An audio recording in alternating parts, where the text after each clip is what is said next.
Well, hello, everybody. Welcome back to another episode of Notorious by Chance Live. I'm Chance Ellison, And I'm Russell Howe. and yeah, this is our live show. We've been gone for a few weeks. Russell, where have we been? We have been working. My schedule is. No, there's no we. There is no we. Oh no, take it back. I have been gone. I have been working. working. My schedule's just been off the Like off the my charts, schedule's but- been fine. You've No. been working. Yeah, my stuff's been off the charts. Really just trying to struggle to try to get a time that we both can actually do this. So that's on me. Hopefully try to bring you some more consistency between, with the flow of our show. I think we should be okay with the Wednesdays here to come because I'm going to be back on the old schedule that I was on. Bottom line, we will Yeah. eventually try and figure out Yeah. a constant schedule. Life for the happens, show. man, and it sucks. But we try to roll with it, try to roll with the punches. But just glad to be back. Yeah, so we actually here to talk about a lot of stuff we've missed over the last couple of weeks. We're not going to talk about everything we missed in the last couple of weeks, but we are going to talk about some of the more major stuff. Actually, the first thing I want to talk about though is that you, I think for the first time, I don't think you saw what it would drop. You're watching Obi-Wan right now. I am. Basically, my wife and Ella finished The Mandalorian, so it was just something that I asked Ella. I said, "Hey, do you want to watch Obi-Wan?" Because I know there wasn't a whole lot of episodes, and I know there's 6, yeah. 6. It's an easy watch. I figured I could actually get it in, and especially because my buddies have been telling me, watch because I like Vader's my favorite character, and there's some Darth Vader going on there, and yeah, I'm 4 episodes in. It's fantastic. Looking forward to watching the other 2 episodes with my daughter, and then try to roll into season 3 of The Mandalorian. Yeah, so I mean, I think your favorite moment is going to come in the final episode because there's Okay. the whole thing with Vader in that one. That Okay. yeah, I don't want to spoil it for you, but Yeah. it's pretty excellent. And I love the first episode because it was like even Ella and I were like, it said like previously, we're like, what? This is the first episode. And it was crazy. I'm like, what did we like not hit the first episode? You know what I mean? And I Yeah. like how they went through the first, Prequels. Yeah, they went through Phantom Menace up until Revenge of the Sith. I thought that was kind of cool. But yeah, we're enjoying it and just kind of looking forward to watching the last 2 episodes. I mean, it's nice seeing what will probably be the last time we see Ewan McGregor play Obi-Wan Kenobi. Yeah, which is sad because he's so good at it. So He's good at iconic, it. so iconic with it, and he really doesn't miss a beat. Just everything in the show that I've seen. I don't know if you remember this, but it was this whole thing where like the black actress Moses Ingram, she got like really harassed for her Really? role in this. Yeah, you don't remember this? Yeah, I know. Like people were sending her like racist messages like all the time when this dropped. Crazy. Okay. It's not my favorite part of the show, but I think she's good in it. She's pretty good in it for sure. Absolutely. Doesn't deserve the hate. It just it sucks. People are going to find the things that they want to find and hang on to and make their own narrative with it. But no, Ewan McGregor's fantastic. It's really great to get back into the swing of things with Obi-Wan and just pretty much carrying off 10 years later from Revenge of the Sith. So I really like it. Yeah, no, for sure. Let's moving on to some of our regular segments, starting with the wonderful world of sports. Not gonna cover every piece of news. We're gonna cover some big ones. First of which, the fact that LeBron James is now the record holder for scoring in the NBA. Indeed. Let me get his point total as of today. 'Cause I think it's changed. Was it like 38? It's over 38,000. It's 38 something. Trying to find it. Which obviously wouldn't be having the conversation if Kobe was still alive, but because I think Kobe would have been chasing up there too. Would. Kobe retired. Kobe retired on his own. Oh no! I'm saying if Kobe had played a little bit longer though too. I'm saying he still could have. I still think he could have. Okay, so as of right now, he's sitting at 38,045, 450. 38,450. That's his point total. Yeah. Good point. How long did Kobe play? Let me see. Because you're looking at what LeBron. Well, problem is Kobe never passed the ball. He didn't, but I mean, yeah, obviously LeBron's distributed the ball. Yeah. But you got to keep in mind how many times his teams went to the playoffs where he got extra chances to score points. Obviously, you know what I mean. So Kobe was in the league for 20 years, between 1996 and 2016. Okay. LeBron has been in. I forgot what year he got drafted. He's like, it was 03, wasn't it? I think he's 20. I think he's 20 even. Yeah. Yeah, he's 20 now, so like they've had the same amount of time. So then that would have already been Yeah, so like that argument doesn't really hold water. The thing is, we could say though, if Jordan played longer, that he would have taken that record because Jordan's career alarmingly short when you really look at it. How long was his year? I'm pulling that up because like he did not play in as many games as you would think. So he only spanned like 17 because 17 like in sporadically. So he was 84 to 93, then he retired, then 95 to 98, retired again, then came back 01 to 03. Yeah. So in total that's let's see, that's 9 plus 3 plus 3. So 15. he only played for 15 years. If you would think if he didn't take the retirements and just went right through while your body still, you know what I mean? He 100 and like keep in mind, he still put like 32,000 points in his career. Yeah, I'm just saying if he would have went right through. In the top 10 of all time, he's top 10 all time scoring. Yeah. All the people in the top 10, he has like significantly less games. Yeah. Let me look this up. But he didn't sit out like a lot of these guys are doing now. Yeah, let me see. So you're getting your 82 games in? Yeah, so of the top 10 of the top 10, there are only 2 players to play in less than 1,100 games. It's Michael Jordan and Wilt Chamberlain. Those are the only 2 to play less than 1,100 games. Yeah. But yeah, so just for clarity's sake, 10 to 1, it's Moses Malone, who I always forget about. I always forget he's like a top 10 scorer. Yeah. Melo, which again, that's another one I forget, like especially because Melo's been around for like the longest time. Carmelo's in the top 10. Carmelo's number 9. Really?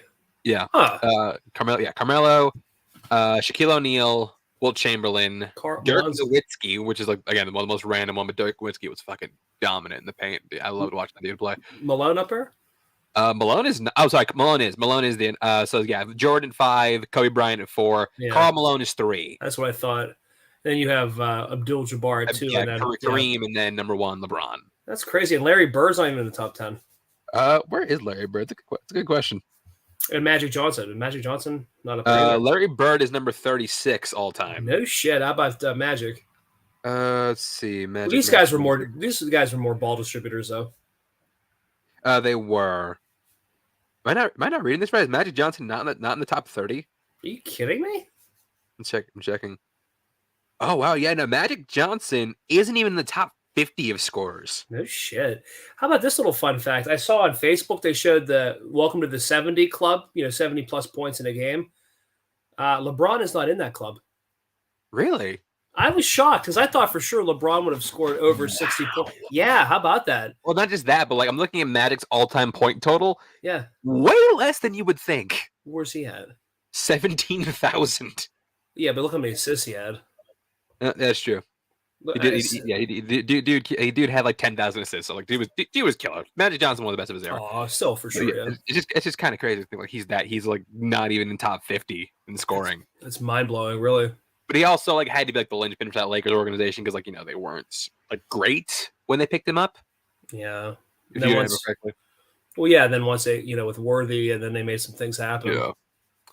Congrats to LeBron. Funny thing about this game is though that they lost anyway.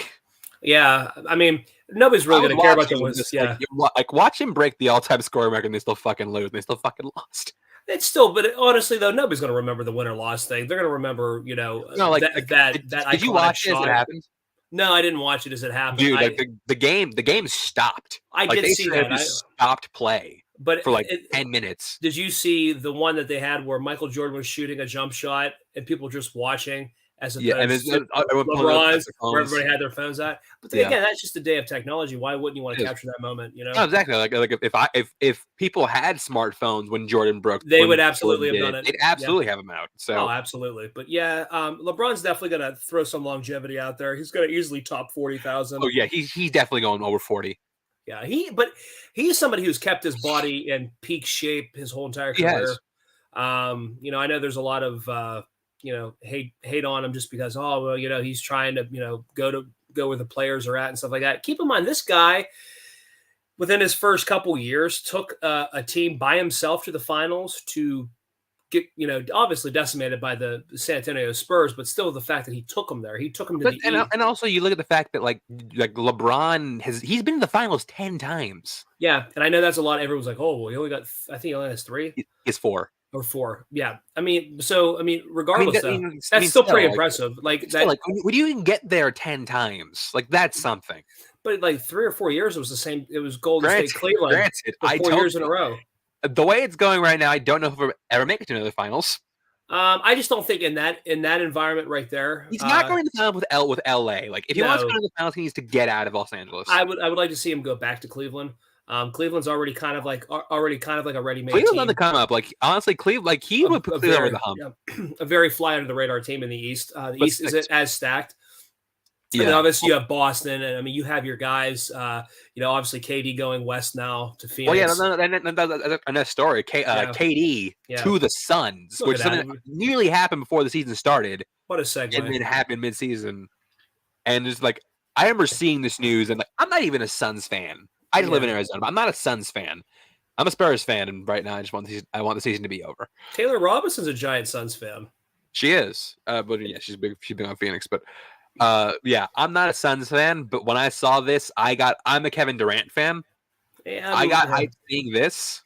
Yeah, and I literally bought Suns tickets that night. Really? I see. I'm like, dude, like I've been an Orlando fan. I've told you this, so I'm used to the perennial basement dwellers. You got a stud though, Paulo Bachero. I like that guy. I do too. Hopefully they keep him because I know some of the other talent that we've had come in, go. So I'm kind of hoping we keep him. I like the other team I don't mind though were the Nets. I love the plain old black and white colors. I love like the whole Brooklyn area where the stadium's at and stuff like that. I like the vibe down there because I think of the Schmodown when we went there. I remember my wife and I eating down there. It was right next to the basketball stadium or basketball arena, I should say. But I always kind of rooted for them. And I was really hoping they would get it done with the 3 that they had, man, with, Harden. KD, Kyrie, and Harden is going to go on one of the biggest disappointments in the history of the NBA. Yeah, but you got to throw Oklahoma in there. Oklahoma's obviously Oklahoma's up there. Oklahoma's up there. Not for sure. When Harden went, I don't remember this. I don't know if you remember when Harden went to the Nets. Yeah, everyone was just like, Brooklyn's going to the finals. Brooklyn's going to win the finals because this is when Harden was in his like absolute peak mode. You know what I mean? Yeah, and Harden's still really good. Harden's still very, very good. Still a good basketball player. Yeah, where's he? He's still in Philly now. He's still in Philly. Yeah. Okay. But when you have like 3 superstars like that, because Kyrie, look, say what you will about Kyrie, good player. Dude can play. Baller, but absolute cancer to a team. Yes, absolute cancer, and I do not feel bad for Dallas. No, right now. No, I don't. It's kind of like almost like a Terrell Owens, the back end of his career with the Niners. Kind of, or sort of like, or kind of like AB. It's just like, he's really good, but Randy Moss in Oakland. Yeah, that's a good. No, what Oakland didn't like Randy Moss. Not the city, but like the team didn't like Randy Moss. No. I'm saying more of like the player, just like kind of like shut down and just kind of didn't. You know what I mean? It wasn't the player that you thought. You know what I mean? Kind of just. But KD to the Suns makes them like instant title favorites, especially because they were in the running last year, weren't they? They were the number 1 seed last year. Yeah, so the playoffs. What was this? I'm gonna sound like an idiot. I really don't follow basketball as much anymore. Yeah, here and there. Okay, it was Boston was in the finals. Oh, it's Boston Golden State. Golden State. Golden State. Phoenix was in the finals year before. But Phoenix played. Did Phoenix play Golden State? And no, they played Milwaukee. Oh, I mean in the playoffs. I'm saying in the Western Finals was that who? Western? No, it wasn't Golden State. I'm trying to remember. Was it Golden State to beat Phoenix to get in? Let me see.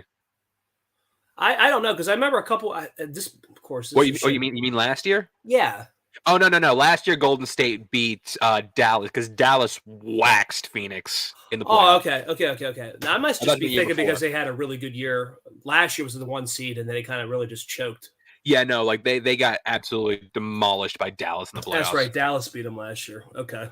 Which, by the way, if that series happens again, Dallas versus Phoenix, it's going to be insane. Yeah, it'll be a nice 7-game series. I will say the one person I do feel bad for is Mikal Bridges. He was on the Suns. He never missed a single game for the Suns. Yeah. I don't think he missed a single game since high school.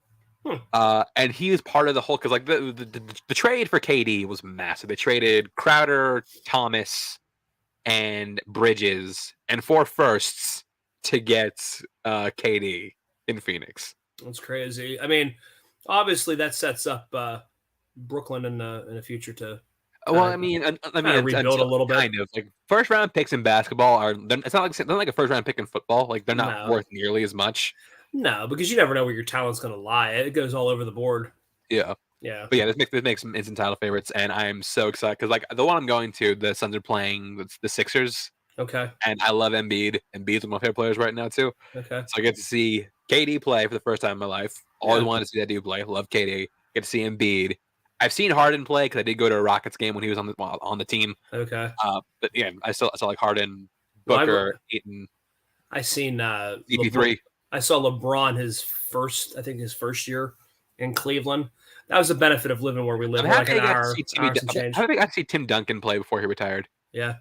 I wish I would have seen more. I remember the one time because I wore obviously Cavs stuff up there for the one game that we were where we first saw LeBron. And then I remember I got tickets. We went up and saw them play Orlando. I had my Stevie franchise jersey on for Orlando because he was there for a couple. Yeah. Yes, Maryland's own one Stevie franchise. Oh my God! HD DVD and Stevie franchise, dude. Yeah, I'm over 2, baby. Look, I can't talk too much shit because of, like I've only owned one NFL jersey my entire life, and it's for a player that I'd rather not think about. Who is it? It's Le'Veon Bell. Really? What made you throw all in for that? It was after the 20. It was funny. It was good though. Michigan State's own. His holdout. Michigan State's own. Yeah. Wow. I think it was like 17 or 18. It was like one of the two. God, but I mean, he was electric in Pittsburgh, and then when he went to the Jets, just like completely just greater. Yeah, I've had bad luck with jerseys. Navarro Bowman for the Niners. First time, but like that, he just retired. Like it wasn't his fault. No, it wasn't that though. It was a year we were in San Francisco. I convinced my wife to take the 1.5-hour drive to Santa Clara to see the Levi Stadium.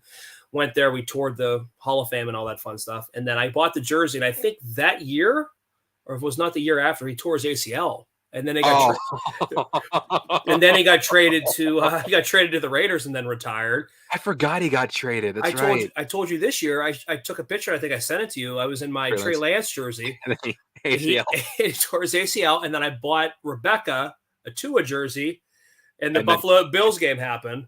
So I'm a. It's funny. I remember seeing on Twitter. It was like an NFL memes page. Yeah. And like they did this whole series of NFL Valentine's Day cards. Oh, I've seen that before. Yeah. It's funny as hell.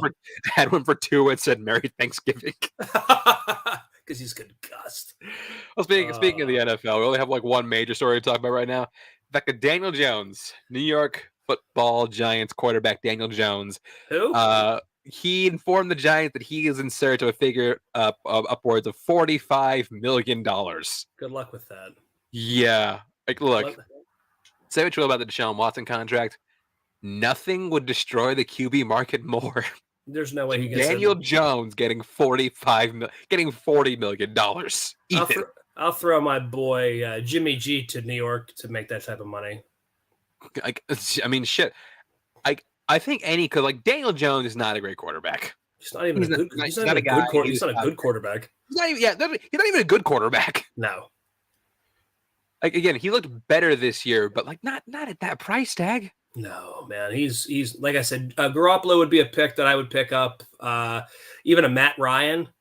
Even a Mariota, for fuck's sake. If you're gonna pay this, like, go get Lamar Jackson, get Aaron Rodgers, like. Yeah, I'm just saying other quarterbacks. I'd rather pay Derek Carr than Daniel Jones. Yeah, and then Derek Carr? They were talking about Jets. Derek Carr's released. No, I know that, but they're talking Derek Carr Jets or Panthers. The Jets. Yeah, Panthers. I mean, the thing with the Jets is like the Jets only need they need like a competent quarterback because like they have a good defense and he is a competent quarterback. Yeah, like all you needed was a competent quarterback. Because like if they had a competent quarterback and a consistent quarterback, they are in the playoffs. Wonder where Garoppolo goes. I don't know. That's a good question. That's a very good question. I could see him going Carolina, maybe Tampa Bay. I feel bad. Well, I can see a Tampa Bay situation. I wouldn't even be well. No, they're going to keep Mac Jones in New England, but New England? I wouldn't be surprised if he goes back. I think there's no way he goes back to New England. Tampa Bay sounds like an interesting one too. Yeah, maybe Green Bay if Rodgers leaves. I mean, the darkest retreat is over. So, dude, I can't. I really just don't like the. I don't like the court. I hate the Packers. I've had obviously a absolute hatred towards the Packers. Obviously, what did the Packers do to you? Like that's the question. Like, what did the Packers do to you? Well, no, me personally, but the Niners. I remember one of my best friends, Tommy. He's a giant Packers fan, and I remember in the playoffs every year we'd always get trounced by the Packers, and we'd always get out of the playoffs up until the catch 2 with T.O. and Steve Young. And then once we got that, I think we really turned around and we didn't play him very much anymore until the Kaepernick. Was T.O. that old? He played with Steve Young? Look it up, the catch 2, man. Good God. Steve Young's getting ready to fall down. No, it's just like weird to think that T.O. was around long enough to play with early enough to play with Steve Young. How old do you think I feel, Chance? I mean, how do you think I feel, man? I remember 2005 when we drafted Alex Smith #1 overall. Oh, good. What a pick that was too. I still like the guy, and I'm glad he ended up getting a job with the Chiefs. But yeah, Daniel Jones, like 45 million. Like I don't think any team is desperate enough to give him this. No, no. I mean, yeah, no. Like honestly, this would make Kyler Murray's contract look reasonable without all the reading and studying that he had to do. Yeah, the stipulation that got taken out. Like as soon as people found out about it, they're like, wait, what? Yeah, I just don't see. New York needs a lot of different playmakers. Yeah, I just don't see it. They do need a little couple weapons on offense. They need receivers. They need some receivers. They need some defense. The NFC was just that bad. I really wish the Lions would have made it in the playoffs as opposed to the Giants. That would have been great. That's all I got. All right, moving on to our next segment. This is trailer talk. Got a lot of things to get into today. First of which, let's start with let's start with the most random one. Let's start with the Pope's Exorcist. Can we literally? I want to do this sometime. If we could do a poll for the show, like 10 exorcism movies that have come out the last 10 years. Yeah, it's there's so many. There's so many. Yeah, it feels like every year we get at least one Exorcist movie. Think about it, like the Haunting of Molly Hartley, The Last Exorcism, Exorcism of Emily Rose, The Devil Inside. I mean, we can keep going. Pray for the Devil, which was absolute garbage, and they're all bad. None of them are very good. Exorcism of Emily Rose may be the exception to the rule. I really like that one, but there's a ton of them. Yeah, well, this one is based on a true story. Again, like they all are. Yeah. About a guy, Father Gabriel Amarth, played by Russell Crowe, Mr. Pie himself. Mr. 3.1, the originator of 3.14 diet, the Pie Pope, and he is basically the main exorcist for the Vatican, and he has to exorcise the Pope. We can tell he doesn't exercise, but. No, yes, he does not exercise, but he will exercise the shit out of somebody else. Because he is not physically exerting any effort, so. Will he get out of breath doing an exorcism? I don't know, man. He's really put on the pounds. I need give me a sweet. I need a bite of my candy bar here. I don't know. We're so mean. But yes, the Pope's Exorcist. Like Russell Crowe being this is just strange to me because it's something you would never expect him to do. Like in 2001, 2001, no way. Yeah, but what do you think of the trailer of the Pope's Exorcist? We just kind of explained it. This is literally an exorcism movie that you've seen before.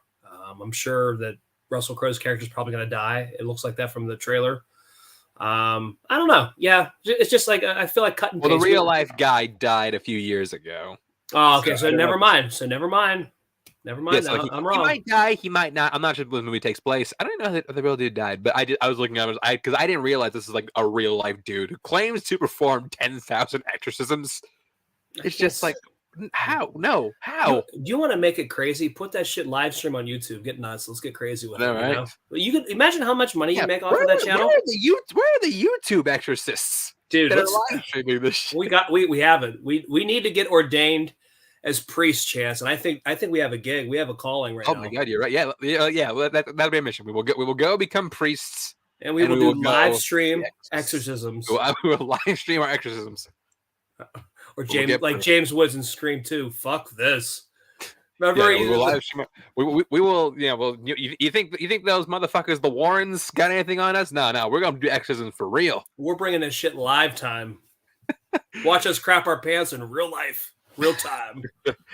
So yeah, that has released April 14th, 2023. Next thing we're talking about is the trailer for The Boogeyman. So this is a upcoming horror film directed by Rob Savage. Do you remember that he did Host, that Shudder movie, the Zoom horror movie? You didn't see it? I remember hearing Host. Yeah. It's not like super long. It's like this. It was pretty short. I think it was like an hour and change, or like under an hour.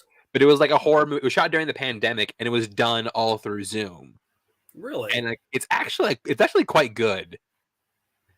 He signed a first look deal with Blumhouse, which is weird because this is done through 20th Century Fox, so I don't know how that happened. But either way, this was a movie this is a feature film theatrical directorial debut, which is funny because this movie was actually supposed to go to Hulu. It was made to go to Hulu, but then it was sent to theaters, and it's basically about a high school girl and her sister who are still reeling from the death of her mother. And then they'll be haunted by this spirit that is the Boogeyman. His cast features Chris Messina, Sophie Thatcher, who I have not seen since Prospect. I'm like, where the hell has Sophie Thatcher been? And they're like, oh, there she is. Cool. And David Dastmalchian, among others. But yeah, we're also watching the trailer for the Boogeyman. I mean, I dug it. I did like this a little bit more than obviously the Pope's Exorcism or whatever the hell. I don't even remember what it was. But yeah, no, it's amazing how much of Stephen King's works are being translated into film. Yeah, I mean, Stephen King's huge right now, but look, it's Stephen King. We all know how it's going to go. It's going to be like a really good build-up, got a lot of great pros to it, and the payoff is going to suck. I want to tell you what looks really awful is that new Children of the Corn. There's new Children of the Corn? Yeah, look it up. Look the trailer up real quick. Oh, I'll look it up later, but shit. It's Chance. The fact that I told you this tells you how good it is because you're usually on top of that stuff. I happen to see it. I don't know where. I think it was at Regal because I think Regal was doing something, I don't know, with it or whatever. It's like you get bonus points or whatever for seeing the movie. It looks absolutely awful. Oh my god! Wait, was it? When did this come out? Is it already out? Is it not out yet? Or I don't think. It's out now. Is it out now?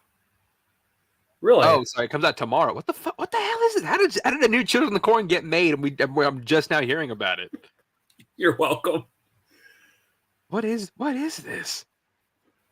I have no idea. Okay, watch the trailer real quick and enjoy it. I'll watch it later. But we gotta keep the show moving. But yeah, the Boogeyman. The Boogeyman is set for release on June 2nd, 2023. Next thing we're talking about is Tetris. The irony of this movie is the fact that it's funny. It was years ago when like a Tetris movie was announced, and it was marketed. It was said to be a big sci-fi blockbuster inspired by Tetris, and we're just like, how the hell is this gonna work? Now, see, in my head, I was thinking Pixels. Yeah. I feel like that's the closest we'll get to a Tetris movie, like an actual Tetris movie. And Tetris is in that movie. It is. It was one of the ones I thought of when I saw it. Like when I heard about this, I'm like, oh, this is like a Pixels type thing. But yeah, this is a story about the legal battle that there was in order to secure the rights to the game Tetris. This movie stars Taron Egerton as Henry Rogers. He's the designer. And he's the guy who got the rights to distribute Tetris in America. Also features Toby Jones, among others. Russell, what do you think of the trailer for Tetris? I actually liked it just because of the fact that it wasn't kind of what I thought it was going to be. And the fact that, remember when Game Boy first came out and the game was huge? It came with Game Boy. So it was one of those things where I just remember how huge it was. And I remember the just the thrill of playing the game. That's the most one of the most weirdly addicting games I've ever played. And it was funny because that the Game Boy was literally nestled safely in our bathroom. So for your downtime in the bathroom, if you had nothing to do while you're sitting on the pot playing Tetris. And I remember many times you're sitting like this, and then as you're going faster and as you're getting the higher levels, it goes faster and faster. Yeah. The game is just it, but it's one of those things where you continually to want to do better and better. It's crazy. And then I remember if you got over certain scores, they would show. I forget because my dad and I used to play it a lot, and it was always about trying to connect the maximum amount to get higher points quicker. And if you went over 200,000 or some crazy, I forget, but it would do something at the end of it. If you got game over, really? It would have not like a castle or something. I forget. It's been a hot minute since I played it. Anyway, dig the movie. It just brings back some memories of playing the game. Yeah, I think it was really good. And this is set for release on Apple TV Plus on March 31st, 2023. Next year we're talking about is Strays. Oh man, I wish you would have caught my reaction to this shit. Yeah, so do I. After you talk about it, yeah, because this is totally like a Russell movie. And my wife would think that too. So yeah, this is a story about an abandoned dog named Reggie, voiced by Will Ferrell, who meets up with some other stray dogs voiced by Jamie Foxx, Isla Fisher, and I think it was Randall Park, if I'm not mistaken. I think he was the fourth dog, and it's about them basically going on a journey to get revenge on Reggie's former owner, played by Will Forte. So basically, this is an R-rated version of Homeward Bound. Dude, not what I thought. Yeah, I'm like, I know you dig it, but just tell us about Strays. Oh my god, man! The funniest part about it was the fact that when you're watching the trailer, you're not thinking it's going the way it's going to go. And I think that's the funnier part because it's going to be one of those touching dog movies. And then when you go Will Forte, like the fetch and fuck or whatever, fucking fetch or whatever, and it's just absolutely hilarious, man. I was laughing so hard watching this trailer. I had to message you right after and just let you know that I wish that we had a camera set up in my house when I was watching it for the first time because I had tears coming out of my eyes. I was laughing so hard. It looks funny completely. I think the real funny part was the fact that it completely took me not like A Dog's Purpose or A Dog's Way Home or you're like you said, Homeward Bound, your typical dog, dog film or whatever. And then it completely 180'd it. And I think it was the producers of Ted. Are in on it. Pudding. Yeah, but I mean, I think it looks absolutely hilarious. It's also 21 Jump Street because Lord Miller producing this. Yeah, I think it absolutely looks hilarious. Looks like a good time. From the director, I didn't realize this from Josh Greenbaum, who did Barb and Star Go to Visit Del Mar, which was a really funny one. But I've heard it's really good. Yeah, Barb and Star. Oh, it was. Yeah, that was a really funny movie too.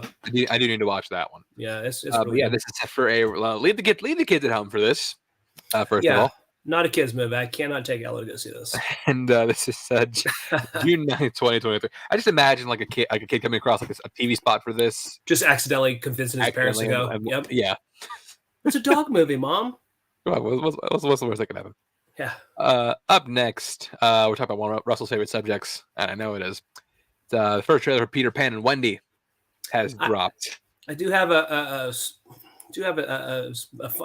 fun story about this. Not a crazy fun story, but my stepdaughter Tage loves Peter Pan, and I seen this and I sent it to her. This was yesterday or the day before, but she's a big, huge fan of Peter Pan, so it was kind of cute. So I have a little bit a inside, I have a horse in the race in this one, Right. All right, that was the whole story. Yeah, it's not very. Yeah, she's a huge Peter Pan fan. Every time we go somewhere with this, oh no, that's the whole story. Okay, cool. But yeah, this is the live action Disney adaptation of Peter Pan. Yeah, directed by David Lowery, who did surprisingly directed by David Lowery, the guy who did A Ghost Story, Old Man, The Gun, Pete's Dragon. So this is Green Knight. And he did Pete's Dragon. So this is his second Disney live action adaptation. Well, he did A24's Green Knight. Yes. Really? Wow. Yep. What a lineup. Yeah. Dude's a really great director. Like he did one movie called Ain't Them Body Saints. Fantastic film if you haven't seen it. And yeah, stars Jude Law as Captain Hook. And it's funny watching the trailer. I thought like, wow, this girl, this Wendy she looks like a young Jovovich. It's really weird. Turns out this is her daughter. Mila Jojovich's daughter. Yeah, this is her kid. Jesus Lord, I'm really getting old, man. But yeah, Russell. So I know what Tage wants you to think, but what do you think? Honestly, I wasn't too bad. I think it's just because, like I said, with it inside, with a horse in a race with this, every time we go to Disney, we have to go on a Peter Pan ride. So I'm a little bit more inclined, I guess, for this. But it does look really put together pretty well, though. Really. Okay, so I'll go with do this real quick. I want you to rank the Peter Pan movies. So between the OG Disney Peter Pan, Hook, Peter Pan 2003, and Pan 2015, how would you rank those movies? All right, now you're gonna really hate me because I never saw Hugh Jackman's Pan. So I don't take hate that you one for off the that. board. That movie is bad. That movie is very bad. I did not. Crappy's Frozen. Well, shit. Russell, you back? God fucking damn it. All right, we'll see if he comes back. Now, for me, my ranking, and I might get a lot of... Okay, not hate for this, because Pan is definitely bottom tier, because that movie is quite bad. Russ, you back? Yeah, I'm back. Yeah, I heard bad things about... Oh, no, Pan is fucking awful. Yeah, so I never saw that one, and I never saw the one with the blonde kid from 03. Oh, that one was good. That one's good. That's the one that Tage really likes. Yeah. So I guess I can only rank the. Okay, so you gotta rank between Disney's Peter Pan and Hook. I don't know, man, because I remember seeing Hook in the theater, and I know you hate Hook with a passion, but I really like that's a passion. But I just think it's bad, and I don't understand. I think people should stop loving Hook because it's not. It's bad. Well, I'll probably put Hook ahead of the OG. Oh, come on. And I'm going to do that because of the fact I was like 8 when this came out, and I remember seeing it in the theater. I think I went with my mom. Yeah, I got to go OG or go with Hook and then OG Peter Pan. Well, someone who's seen all 4, I will say Pan firmly at the bottom. I would have figured that. I could have, yeah. When Russell, I heard that they did it. Pirates sing Nirvana. And that's what I was going to say. I heard Smells Like Teen Spirit is sung in here, and I was like, "Yep, this is going to be dead fast on the bottom." So yeah, that makes sense. That's what we need to talk about one day because I don't know how that movie happened and how Hugh Jackman randomly became Captain Hook. No, he's Blackbeard. Oh, he's Blackbeard. He's not even Hook. Oh, okay. No, fucking Garrett Hedlund. He's Captain Hook. Garrett Hedlund. You're talking about Friday Night Lights' own? Yes, Friday Night Lights' own Garrett Hedlund. Is Captain Hook. Why can't you hold on to the ball? just like hitting his hand. That's how it falls off. You start taping the hook to his hand. What? God damn it! Why can't you hold on to the hook? Yeah, and also Rooney Mara plays Tiger Lily, which is what? Yes, they got Rooney Mara for that movie. I need to see this now. We need to review that one day. We absolutely do. So we have that. So that one at the bottom. Then Hook. That movie is awful. Figured that. I don't care what you say on what nostalgia you have. That movie is awful. And look, you don't believe me? Listen to Spielberg because even he hates that movie. Made him money, so it doesn't matter. Made him money. He still hates it. Did Hook make money? Speaking of Spielberg, look what Beck got me for Christmas. I just got it stuffed from Build-A-Bear. Oh, that's cute. Oh, anyway. Yeah, no, Hook did make money. Hook did make an obscene amount of money. I told you. So, yeah, Hook, then Peter Pan, the Disney one, at 2. And you like the 03 one, number 1. 03 one's really good. Right, I think so people don't watch it enough. Tage is a huge fan of that one, so that's, yeah, okay. And that features Friday Night Lights' own Jeremy Sumpter as Peter Pan. Oh, wow. Yeah. Jeez. Okay. You don't even know who that is, do you? Jeremy Sumpter. Sorry, what? Jeremy Sumpter. Yeah. Remember in season 3 that asshole kid who became quarterback instead of Matt Saracen, JD McCoy? He was like one of the main characters of season 3 and 4 also. But like, yeah, he was basically like the new quarterback at Dylan. Damn, you're freezing again, Russell. See if he comes back. But regardless, while he comes back, I will say, Peter Pan and Wendy is set for a April 28th, 2023 release. And I'll give him a few seconds see if he comes back. Russell, you back again? Yeah, I'm back. I don't understand what the hell's going on. I'm full here. Yeah, I don't understand either. Full of life. Anyway, I try to look up the what's the kid's name? Jeremy Sumter, McCoy? the character you played on Friday Night Lights, was JD McCoy. Friday. Like the second you see him, you remember like what season and like who he was. Oh Jesus! Yeah, that his dad was real rich. Yes, shit. Yeah, I know exactly. Yep. I remember. Yep. That's Peter Pan. He was, yeah. What? That's crazy. Okay, yeah, I absolutely know who the kid is now. Yeah, I remember. And Jason Isaacs plays Captain Hook. Wow, so weird. I'm telling you, man, the movie's good. I'm about to check it out. I'll have to check it out. All right. Next thing we're talking about is we have our first look at Fast X or Fast 10. This is the 10th film in the Fast and Furious saga, and it is the first of one supposed to be like the first of one of the last 2 installments in the franchise, the penultimate installment, if you will. Here, I'm gonna put this in a chat. Check this one out. This is how they could have marketed it. Oh god. Yeah, no, it should have been Fast 10 your seatbelts, but come on. I mean, it's there. Yes, like all these movies do. Dom and his homies, they're all out there doing their thing. They're having barbecues with Rita Moreno, an actress who was way too good to be in this movie. Family. Yeah, family. The family's doing the family thing. But then another villain from the past comes forth. This time it's Jason Momoa, who it turns out like we're like who the hell? Like we heard Momoa's casting, like who's he gonna be? Turns out this fucking storyline. He is back. He's reprising his role from Fast 5. Oh, what's that you say? Jason Momoa was not in Fast 5? That's not what this trailer says. Nope, because they literally superimpose him into scenes from the movie. So bad. He wasn't there. That's so bad. Yeah, turns out he is the son of Reyes, the evil drug lord kingpin from Fast 5, and now he's back for revenge. For revenge against Dom and his homies for killing his family and damaging his family. And if you say this is the exact same backstory as Deckard Shaw from Furious 7, you're right. Indeed. Like my problem with these movies is I'm gonna air my grievances now because I am not enthused for Fast X, and I'll tell 2 reasons. One, they've gotten so ridiculous that they just kind of lack stakes.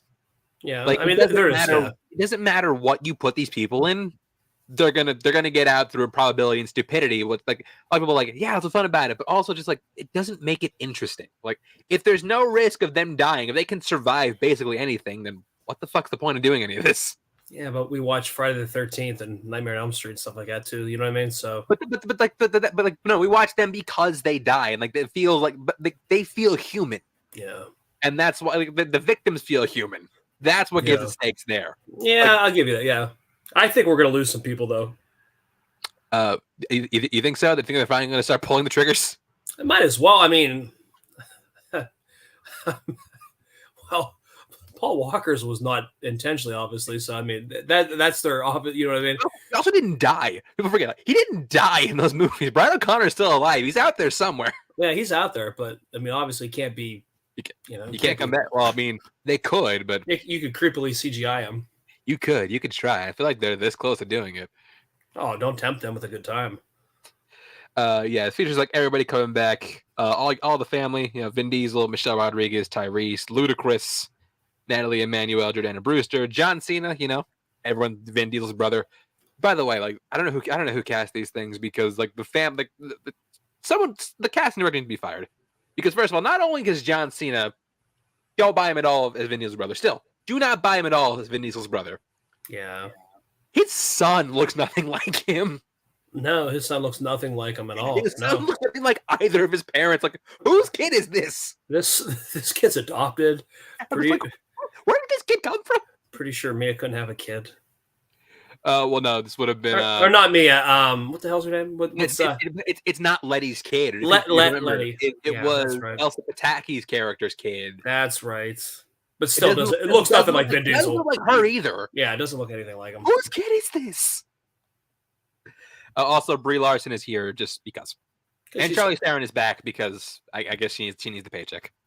Yeah, I guess. But yeah, I was saying so. Yeah, like I said, there's no sense of stakes, no sense of realism, but also just like you went to space in the spoiler. You went to space in the last movie. Yeah, where do you go after that? That's the thing. I mean, you keep pushing back. Like once you hit space, there's nowhere else to go. Yeah, it's like you can't do anything else. You've done it all. Russell, so what do you think of the trailer for Fast X? Sure, it's one of those completely out of left field trailers, but I'm gonna go see it because the sad thing is I'm vested. I'm vested. We're getting at least 2 vastly superior action sequels in the summer of 2023. This will make more money than both of them. This movie here will make more money than both of them? No, I'm saying because we're getting like 2 really great, probably really great action sequels. You're talking Mission Impossible and John Wick. Yeah, and this Fast 10 is going to blow the chain off the phone. Oh, it will. It will, and it's gonna. And I'm gonna hate it, but don't count on Mission Impossible. I'm gonna hate the fact that it's not making as much. Don't count on Mission Impossible for money making though. I don't think it'll make more than Fast X. I don't know, man. And then John Wick now is like a big staple now. I don't know. This is gonna be $1 billion movie. That's the thing. Oh, Fast X is absolutely $1 billion. Either as good as Mission Impossible and John Wick will probably be. If either of those movies suck, I'll be shocked and heartbroken. But as good as it might be, neither one I don't think will even get close to $1 billion. Maybe Mission Impossible because Top Gun did it. Maybe Mission Impossible will get to $1 billion. Yeah, I mean, this could be the last couple years of the cruise. Yeah, cruise control is coming to an end, and I'm not ready. So yeah, there's Fast 10 set for release on. Give me a second. May 19th, 2023. I'm also calling it right now. By the end of the movie, they're gonna forgive Jason Momoa. He's gonna get invited to the barbecue with everybody else. Yeah, and you want to know a little fun fact on that day, Fast X, 25 years prior to that was when Star Wars Episode 1, The Phantom Menace came out. May 19th, 1999. Oh, was it? Damn. Or wait, actually not 25. Make that back. Take it back 24 years, sorry. Yeah. That math doesn't work. All right. Same next day. Thing we're talking about is for one that we're both going to be looking forward to this year, Air. Or Air Courting a Legend, as it's put in the trailer, but although everywhere I look at it's just called Air. This is basically the story of Sonny Vaccaro, who was a shoe salesman at Nike, who works Nike in order to get them to sign a deal with rookie sensation Michael Jordan. This is literally the origin story of the Jordan shoe. This stars Matt Damon and Ben Affleck. It's also directed by him. It's not written by him and Matt Damon, even though that's what I saw earlier. We reported that earlier. We do apologize. It's not written by them, but it is written by Alex Convery. I think he's done other stuff. Can't think of what. Also features Jason Bateman, Chris Messina, Marlon Wayans, Chris Tucker, and Viola Davis, among others. So yeah, I mean, the second we both heard about this, we were just like, this is going to be one of our most anticipated of the year. Yeah, for sure. I mean, you put Affleck and Damon in anything, you know what I mean? Especially with put Affleck back behind the camera. Dude hasn't made a movie in like 7 years. Which one was it? Live at Night. Live by Night. Live by Night. Yeah, that's what. The last thing he directed. It wasn't that great, but still, it's still okay. It was bad, but I also I don't blame him entirely for it. Yeah, I mean, he still did. Look, he hit on his previous 3. He can afford one miss, but but this looks awesome. Oh yeah, for sure. I'm on board with this.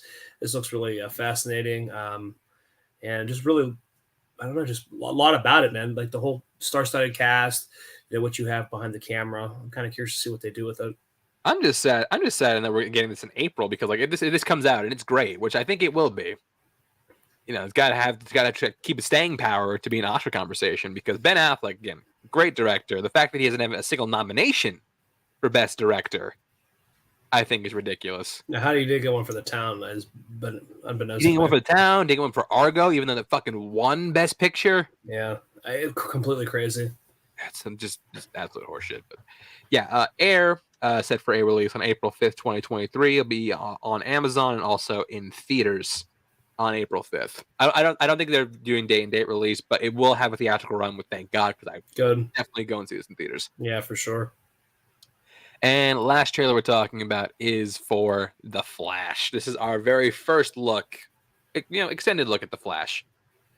This is a movie that might have implications for the future of the DC universe. We don't know. We'll talk about that later. But yeah, this is the feature-length film featuring Ezra Miller as the titular hero. And this is basically the story of Flashpoint. So, Russell, I'll give you a little comic history right now. So, in the comics, Flashpoint was basically an event where Barry Allen goes back in time to save his mom, but that just messes everything up. He basically destroys the world. He's not the Flash. He's not the Flash anymore. Yeah. As a result, actually, one of the most interesting about this storyline in the comics, the fact that like Bruce Wayne, like in that whole alley scene, yeah, he's the one that gets shot. So that leads to Thomas Wayne being Batman. Oh, I see. Okay, so it's not the dad ends up being Okay, the dad ends up being Batman. Yeah. But the crazy part is Martha Wayne becomes the Joker. What? Okay. Yeah, well, because they each go different ways. Like he becomes like super vengeful and super angry, but she just goes crazy. I see, because she lost her son. That makes sense, though. Yeah, that No, does. like, that's kind of cool. Yeah, it was a really interesting way to go about it, and I thought a Flashpoint movie would actually be really really great, especially considering the actors you had to play Thomas and Martha Wayne and BVS, like Lauren Cohan and Jeffrey Dean Morgan. I think they would have been awesome doing that. But no, they circumvented that. Instead, they decided to go and pull Michael Keaton, stuff him back in his Batman tights, and put him back on screen. I'm 120% fine with that. Yeah, no, but here's my thing. And look, I'm of the unpopular mind of this, and I've said this repeatedly, and I'll say it again. Michael Keaton in this movie, as a move to me, just always felt desperate. Jeez. Like it just felt like a desperate ploy to get asses in the seats. Bite your lip. Well, guess what? I'm gonna be one of them asses because that's my fucking Batman going. Let's do it. Listen, Batman '89, man. You know that I grew up like that was the movie. I love Batman '89. I love Michael Keaton as Batman. I wouldn't be fine if we never saw him as Batman again. Well, I want it, and for selfish reasons, and I'm gonna go see it because. I know, like I said, I'm in the minority of this. And look, right. I can watch it, and he could be awesome. I'm sure he will be awesome because Michael Keaton being Batman again. Like you could not fuck that up if you tried. I mean, Michael Keaton in anything is just fantastic. Well, except Morbius. Except Morbius. Or Multiplicity. Or Need for Speed. Actually, he wasn't bad in Need for Speed. What the fuck was the other one that he just did recently? What was that one with Dylan O'Brien? He just did recently. American Assassin. American Assassin. There you go. American Assassin Zone. Yeah, American Assassin Zone. Fucking RoboCop's own Michael Keaton. And there was another one he just did recently where it was like a female-led movie. I think was it Yao was in the movie maybe, or there was an Asian actress in the movie. What? He made a hold on. Now I gotta look it up now. Wait, no, the protege. The protege. Protege. Yep, I know I'm not great. It was Maggie Q. Maggie Q. I knew it was yeah. The protege is Michael Keaton. Also featuring in this film. Again, Ben Affleck once again back as Batman for a brief period. I think I'm gonna be the whole movie. Also, Michael Shannon is back as General Zod for Man of Steel. Really cool. You also see the debut of I would say our first theatrical Supergirl. That's not the case. We had Helen Slater in 1984 Supergirl. I just want to talk about how upset I am that there's no Man of Steel 2. Thought I would insert that in there right now. Just insert that whenever, because there will never be a Man. There will now never be a Man of Steel 2. This is the closest you're gonna get to Man of Steel 2. This is just awful. Is he gonna even be in it at all? Cavill? Yeah. He's not listed in this. He might have a surprise cameo, but we'll see. Who was the one flying? Oh, that was Sasha Kaye, who was playing Supergirl. Oh, Oh, that wasn't even. I thought it was. A male. Okay, wow. Okay, because I thought maybe it was going to be like a Brandon Routh type thing. You know what I mean? Where bring him that'd be kind of a crazy move. But yeah. So Russell, what do you think of the trailer for The Flash? So you're into it? I am into it, but I'm sad. You know why I'm sad? I think the audience knows why I'm sad. I've expressed very disdain for what we were doing with the future of DC moving forward. This is the final hurrah. This is like. Well, it's not the final hurrah. We'll get into that in a second. But well, I think maybe See You Again needs to play after the credits. Like that's all. That's all. That's all I got. That's all I got. It's been a long day. Okay, that's funny. My friend. It's just all Cavill clips. I'll make that for you. I'll make that for you one day. She's walking down like a dark hallway. It's like this is the end. Thank you, Henry Cavill. There you go. All right. There you have it. It's it right here. It's like that you see him flying, like a little montage. Well, you know what? Let's talk about it right now. We're in Notorious news. Let's talk about James Gunn's DCU. Garbage. I don't want any part of it. Oh, too bad. No, you're gonna have a part of it. You're gonna fucking like it. Goddammit. Nope. I do not want it. I will wait till it streams so he doesn't make any money off of it. That's a lie. That's a lie. You're gonna I probably will. So yeah, James Gunn did announce what is essentially the first part of the DC slate. So he actually announced a lot of things in this. First of all, the fact that he wants, one of the big things he preached in this was unification. He wants like a singular story, a singular universe. But like that doesn't mean there won't be like other stuff, like because like you're gonna have like whole DC Elseworlds banner and that's where stuff like Joker 2 and the Batman franchise. Those are gonna be on DC Elseworlds because they're gonna be like their own thing. How are we doing the Lady Gaga thing, man? I really want to know how that shit's happening.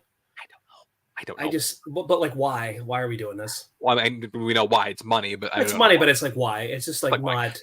This is not going to be very good. I'm also not in a big rush to hear Joaquin Phoenix sing again. I'm just going to be honest. I am not in a big rush to hear Joaquin Phoenix sing again. We should have just done it. I liked Walk the Line. I didn't care for it. Whatever. But yeah. So he announced a whole cavalcade of a whole just bunch of projects. A funny thing he announced about this though, the fact that if somebody signs on to a role, they're basically locked into that role. So they will be that character in movies, television, animation, video games. Like it's going to be like a serious commitment for anybody to join this franchise. You know who was serious about joining the franchise? Henry Cavill. And you kicked him away. and you told it you played fetch and fuck with Henry Cavill. Is what you did. Yeah. Anyways, so on the TV side of things, things were announced. Creature Commandos, which is that was the first thing you light off with Creature Commandos, and just like which is an animated series. Basically, what Creature Commandos is, it's about this like team of like kind of like scientific horror-esque creatures. Think kind of like LXG, but hopefully better, just because LXG was bad.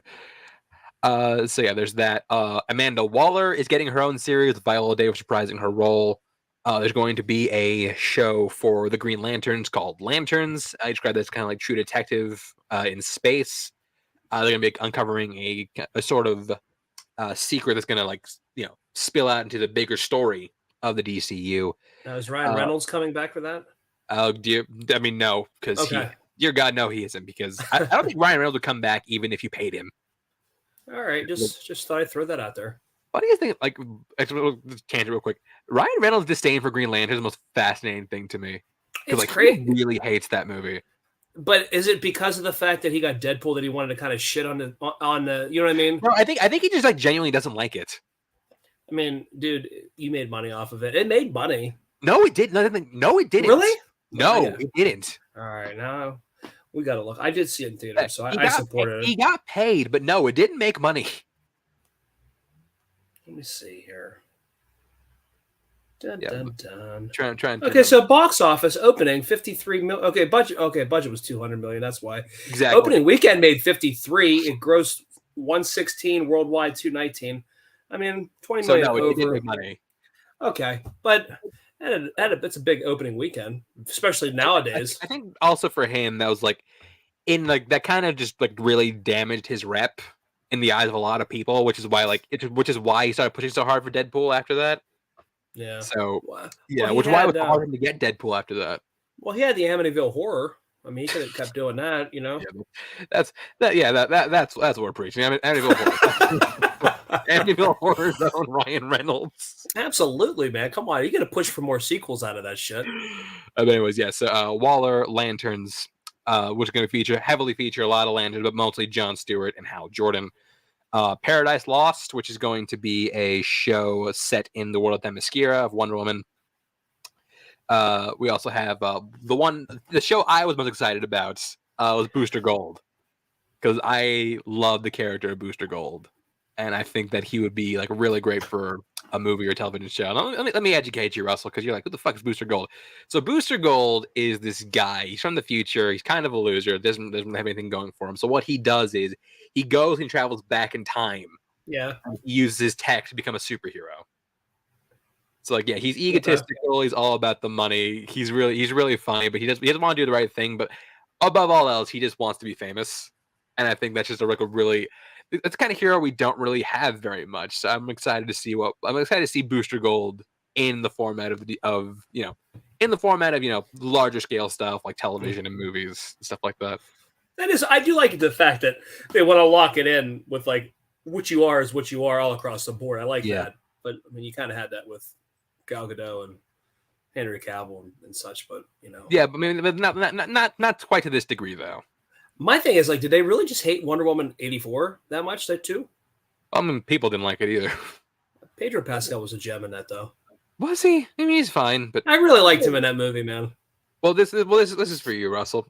You know what? James Gunn said, okay, you know what? Russell's not gonna come to our movies. Okay, well, you know what? I'll give you this right now, because the very first movie of the new DCU is going to be Superman Legacy.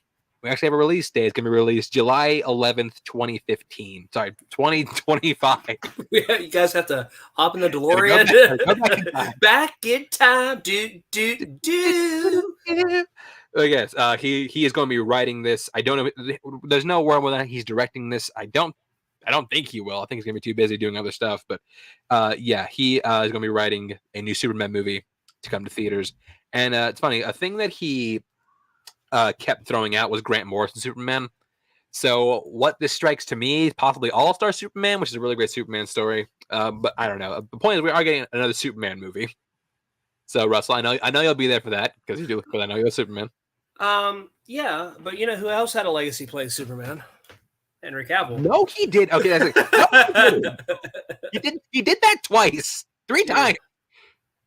Anyway, yeah. I mean, I like Superman's my jam, so I don't know. But yeah, I'd be even okay with Tom Welling. Bring him back.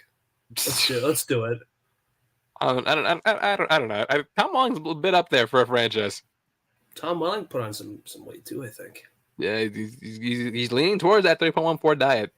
He is. You know, him and Mike Rosenbaum have a podcast. Yeah. They actually like dissect each episode of Smallville. I think that's pretty cool. Yeah, that is cool.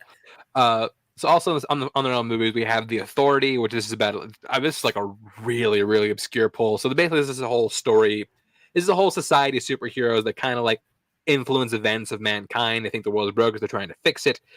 Yeah, so it is kind of like just influence mankind, try and like put things right in their eyes. Think kind of like, you ever see Eternals? Yeah. Think like that if they were allowed to interfere with the affairs of mankind. So that's basically what that is. Okay. The DCU's Batman will be introduced in The Brave and the Bold. So they're which will be a father and son story. So they're not doing. Where's Pattinson's Batman going then? So Pattinson's is not going to be a part of the DCU. So Pattinson's Batman is its own thing. So there's going to be another Batman that's going to be part of like all these like other stuff. See, they had such a ready-made like thing on the table where they could have inserted that in like Pattinson's with Cavill, and like I just think that I feel like they had it set. Now they're like completely backtracking. You couldn't put Pattinson and Cavill together. I mean, you already have Affleck, and Affleck already left. There's no way to continue the DC. You got to start fresh. You got to start clean. Bring damn Affleck back to direct him himself in a Batman movie like you wanted to do. But you know what? Like honestly, in the format they're doing it now, He could they could do like an Elseworlds Batman movie. Like, hey, we'll give you one shot, do a Batman movie, see what you got. But yeah, this is gonna be a father-son story featuring Damian Wayne, who was a Robin, and the son of Bruce Wayne, and Talia al Ghul. So it's gonna be about that. I mean, Damian Wayne's not my favorite Robin. Actually, my least favorite Robin. I don't like Damian Wayne very much. Tell you who we could have brought back: Chris O'Donnell in Love and Warzone. Oh, please God, no. In Love and Warzone, no. No, not School Ties' own Chris O'Donnell. Oh, okay. You hate Batman. Yeah, I'm not gonna use Batman. I can't do that. I don't want to be reminded of Batman and Robin.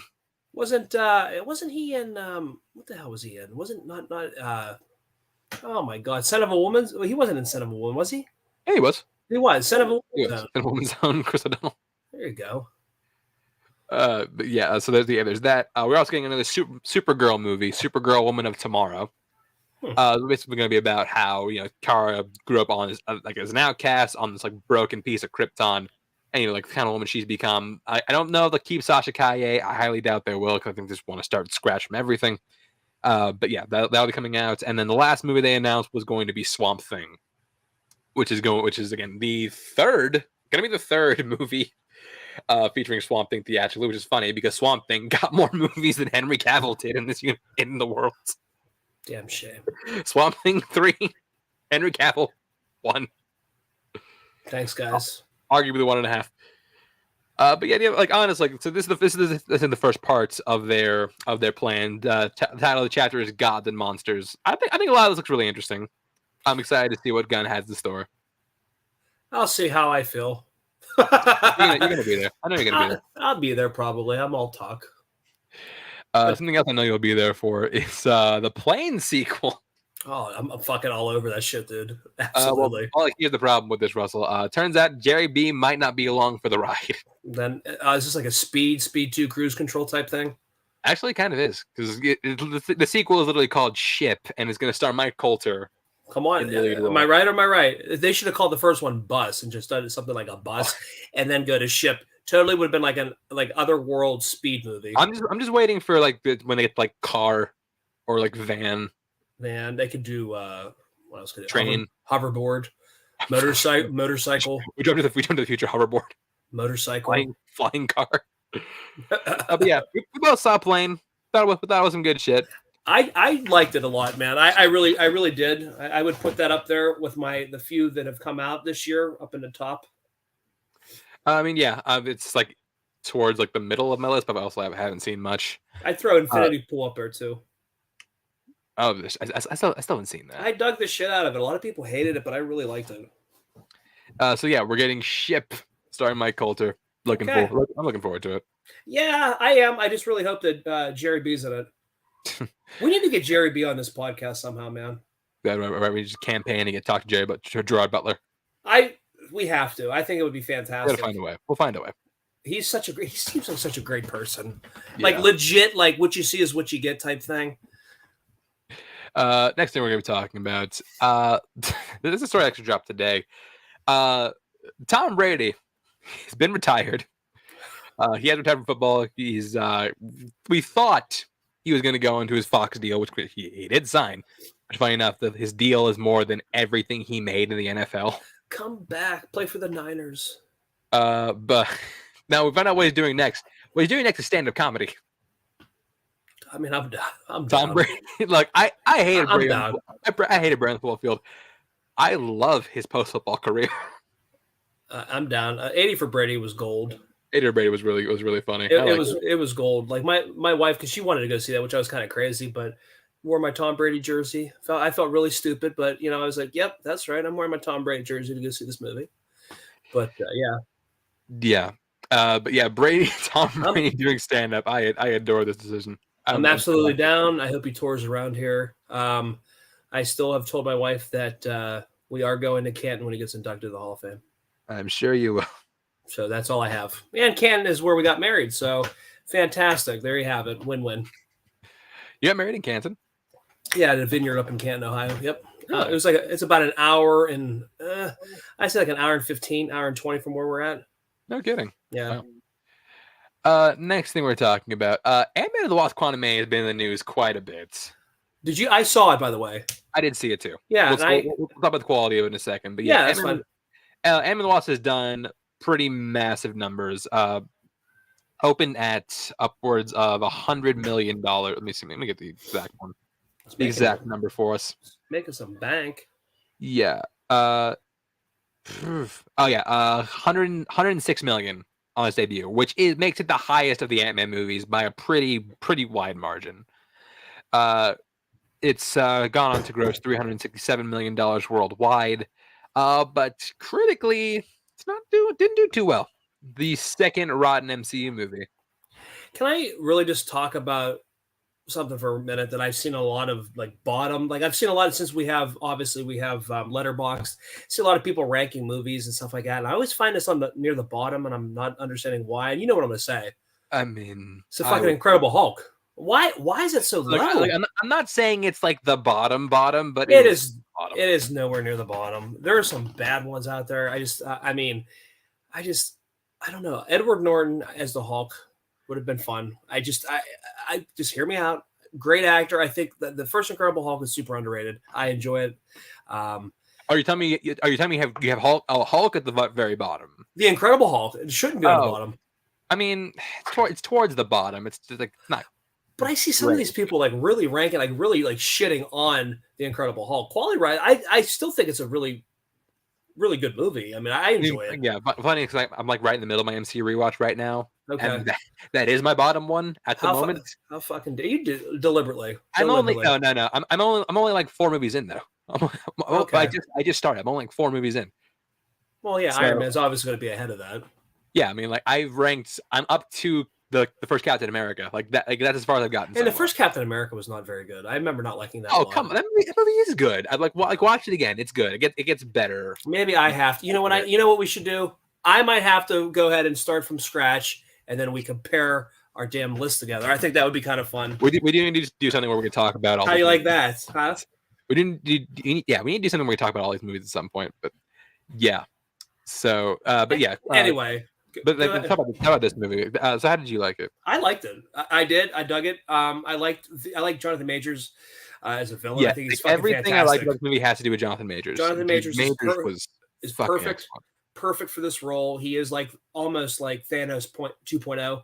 Come in, you know what I mean, moving forward. I think that's what he needs to be, because he's like the new big bad of the universe. That's what those are the vibes I got. I like it a lot. I think his character's really explained well in the film. You're going to hear this a lot, but this is like the Star Wars of the MCU. This is kind of what it felt like watching a Star Wars movie. You know what I mean? Introduced to all these characters, all these different species, and like even like alien talk and stuff like that. You have to drink the juice in order to understand what they're saying. It's well put together. I liked it.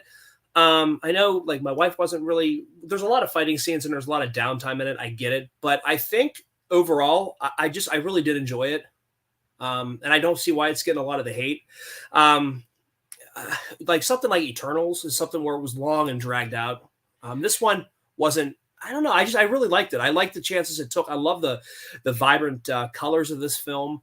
Like I said, it definitely feels like a Star Wars film. I thought it was okay. I like the design of the movie. I think like the production element of it, the background work. I thought was really top notch. Oh, Majors was great. Yeah. I really liked Rudd and Pfeiffer in the movie too. I think they're both really good. I would like to thank Pym.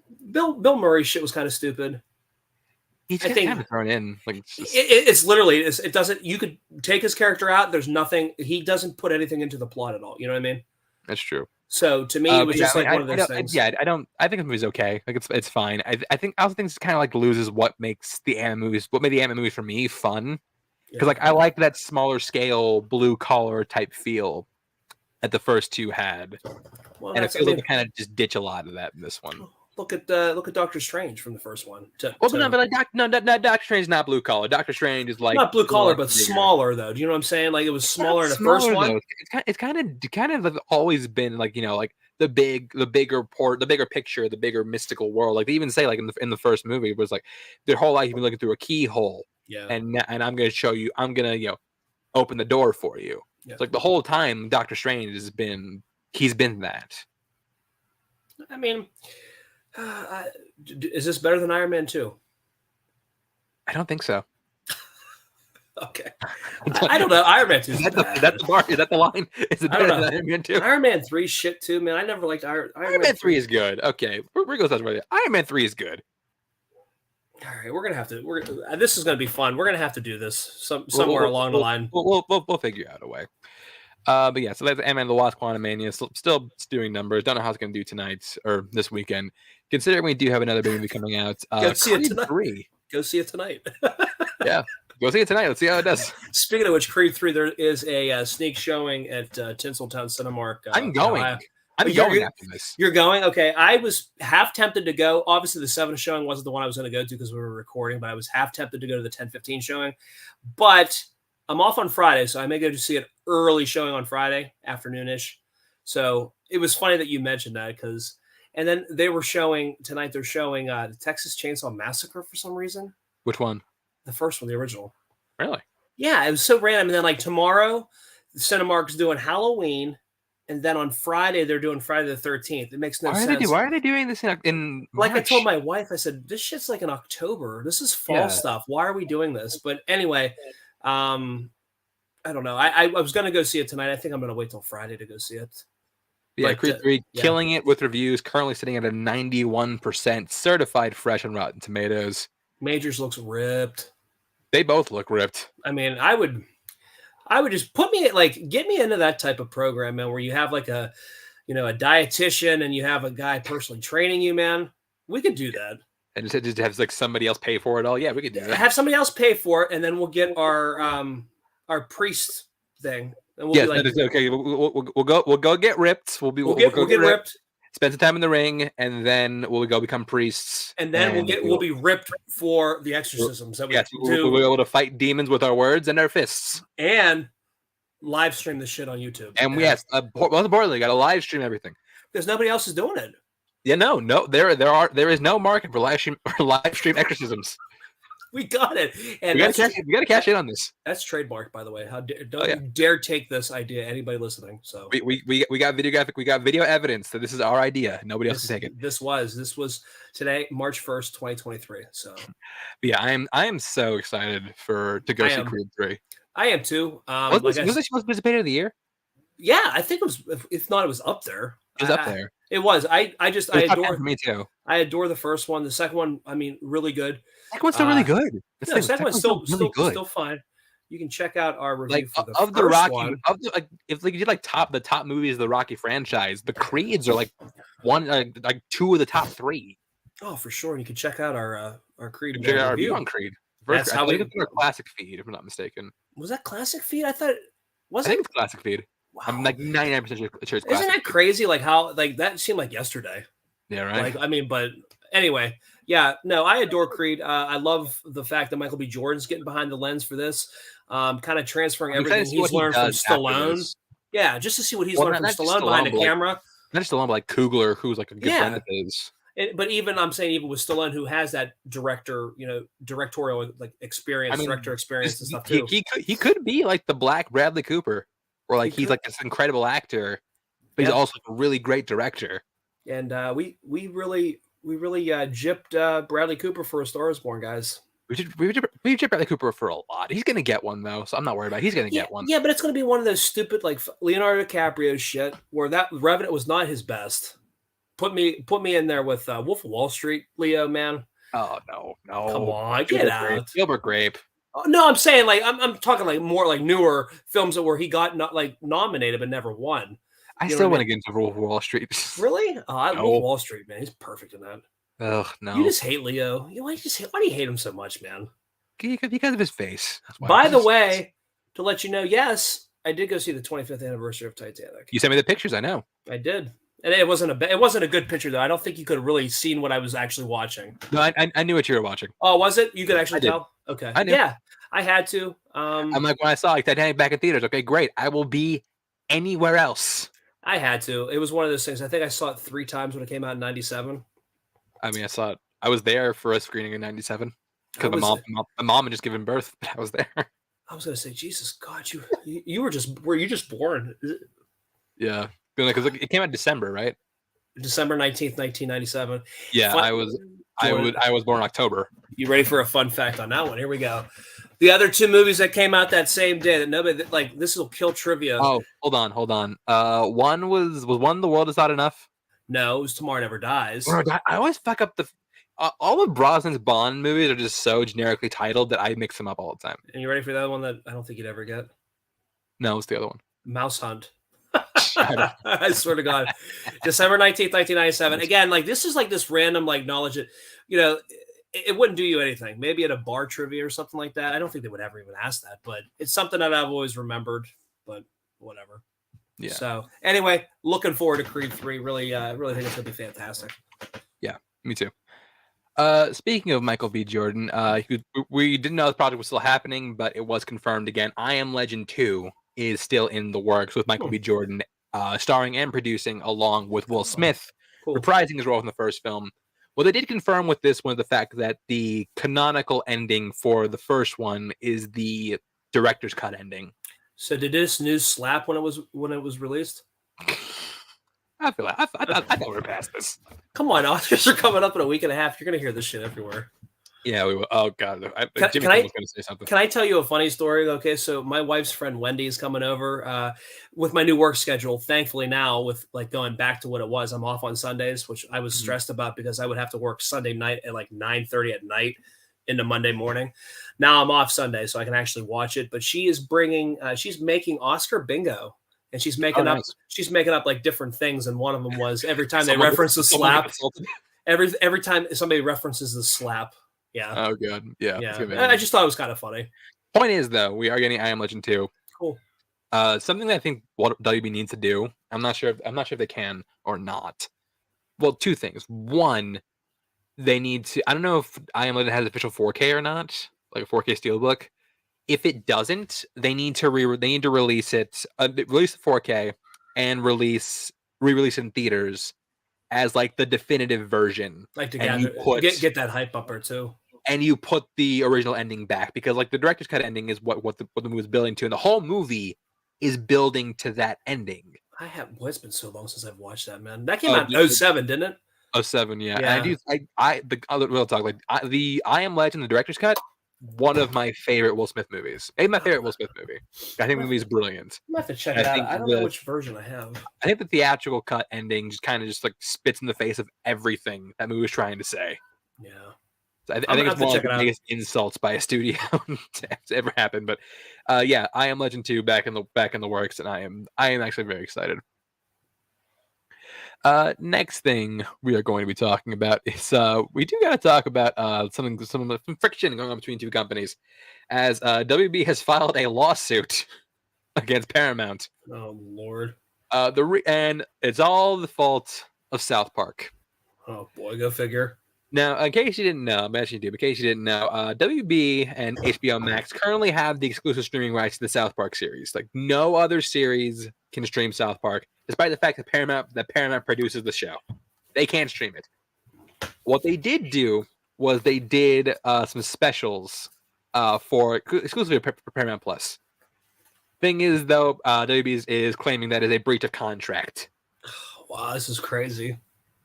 Yeah, so let me see what the lawsuit amount is for. That is really crazy. Yeah, that's another thing. I'm going back and trying to buy seasons of South Park. Yeah, I'm getting them like on Amazon, like used. Just trying to build up the regular DVD set. Yeah. Okay. So yeah, the suing amount is for $500 million. What? For breach of contract. Jesus Christ, that's crazy.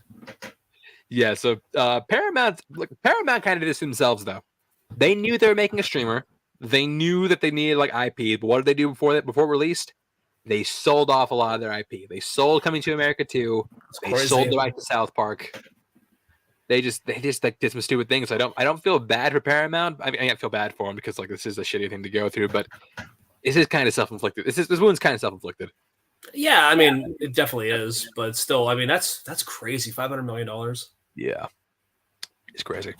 Before we get into the next one, I'm gonna run and I gotta go to the bathroom real quick. Is that okay? Oh, okay. You need to start doing that bathroom breaks. I do. I did it before. I really did it before. I've been drinking water though. Okay, well, fine. Hurry it up. All right, I'll be back. Jesus.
All right, and we're back. Fun story about to tie in the bathroom thing. There's actually a app or a website you can go onto, and when you're watching a movie, it lets you know when you can go to the bathroom so you don't miss anything. What did it say for Avatar? The whole thing? Yeah, or Avatar too. I meant Avatar too. Yeah. Yeah. So yeah. What are we talking about next? Actually, we got two MCU stories to break down right now. First of which we have the fact that the Marvels was delayed to November. It was supposed to come out this July, I believe, but it's now been delayed to. Let me take a look. Now delayed to November 10th, 2023, which is a spot previously occupied by the Blade movie, which is now delayed to 2024. Oh boy. Yes, I mean I think this makes sense just because they have 3 movies coming out this year, and if they finished in July with the Marvels, they had nothing left for the rest of the year. It's dragging it out for the whole entire year. So I think it's a smart move. My question is, I'm curious what you would think about the Marvel, because I know you haven't seen Miss Marvel. Oh, you're talking about the one on Disney Plus, yeah. I need to watch it. I did enjoy. I did enjoy Captain Marvel. And WandaVision I liked. Yeah, WandaVision. It's the only one you've seen. I know. I look. I surprised you with Obi-Wan. Come on. Yeah. My question is like there are a lot of things that like there are a lot of things you like won't fully get until you don't watch the TV shows. Like again, the impact of Kang in Ant-Man the Wasp. And it was funny because and I didn't know that. I had to actually, because at the end, you know what I mean, with the whole ending and stuff like that. I didn't kind of understand it. Yeah, well, yeah. Because you didn't do the homework, Russell. That's your fault. It is. So the homework it reminds me of when I was in my buddy and I when I was in geometry class. My buddy and I like hated that fucking class like a lot. So the teacher would assign homework. Obviously, the next day he'd write the answers on the board or whatever, and it was funny because then he'd do a homework check, right? So Tommy and I never did our shit at all. So the next day he writes that shit on the board. We write it on the in our notebook or whatever, the homework. It was funny because we never showed any work or anything like that. And I remember, I definitely got like a D in that class, but God, that was an awful class. Anyway, what I guess I'm trying to say is the answers are written on the board for me. So they're written on the board. You're just not doing it. I'm not. I'm a disappointment. I got a D in that class now. So yeah, there you have it. The other piece of news we're talking about, Steven Yeun that's it, wrong one. Steven Yeun has been cast in the Thunderbolts movie. Huh. Steven Yeun of Minari, who got an Oscar nomination for that movie, deservedly so. He's incredible. Fantastic movie. Great actor. He also played a titular role in Invincible on Amazon Prime, which is an excellent series. One of the best superhero shows on TV right now. He's now joined the MCU and the Thunderbolts. Nowhere on who he's playing. A lot of speculation saying he's going to be Sentry, which I think would be a really great pick for him. But yeah, like Steve is so the Thunderbolts now has cast featured Florence Pugh, Steven Yeun. Who are they recasting as Thunderbolt Ross? Harrison Ford. Oh, that's right. I remember that. Yeah, I was like, okay, that makes sense. Sebastian Stan's gonna be in the movie. That'll be fun. I'm like David Harbour. I'm like that's fucking name. David Harbour is gonna be in it. Edward Norton's not going to be in it. Edward Norton will not be in. Edward Norton was not invited. Julia Louis-Dreyfus. I'm trying to think who was supposed to be in this. Oh, Taskmaster, Ghost. But yeah, so I love this edition for the MCU. Yeah, I mean, fantastic actor. That's a great movie. Absolutely. Going on to one of your other favorite subjects, Russell. We are talking about some live action stuff, but not just Disney though, because one of the things we're talking about the fact that, well, we'll get into that in a second. First of which, the live action Lilo and Stitch, which yes is happening, has gotten its first major addition in the form of Mr. Zach Galifianakis. Not a surprise. Really, you had Zach Galifianakis? Yeah, no, this is something that he would do. I mean, that's true. Let's call it. I mean, it's I mean, he's only done like one Disney movie in his career, and it's Wrinkle in Time. Oh, it was. I'm sorry. Wrinkle in Time was his last one. He did fucking G-Force. Remember that movie? Oh, about the guinea pigs. Yeah. Yeah, or gerbils or whatever the hell they were. My mom banned from Redbox because of that movie. Really? Now, okay, so funny is like we rented that movie from Redbox and we returned it, even though they claimed this day that she never returned it. So you guys they don't let her rent anything anymore. You got like that's when you know you've hit rock bottom. When you can't even use the Redbox. You get banned from Redbox, done. But yeah, there's no official word he's playing. I'm pretty sure he's gonna be Pleakley. That makes more sense. That makes the most sense to me. I do think it's funny though that in a movie with two of the greatest female Disney characters of all time, the first casting we get is a white dude. Yeah, that just doesn't. I imagine they're gonna get like some unknown for Lilo. What I want to know what is it gonna look like? Like, what are these aliens gonna look like in live action? Yeah, maybe, maybe. But possibly. It lights up. Yeah. Okay, that's sick. And then.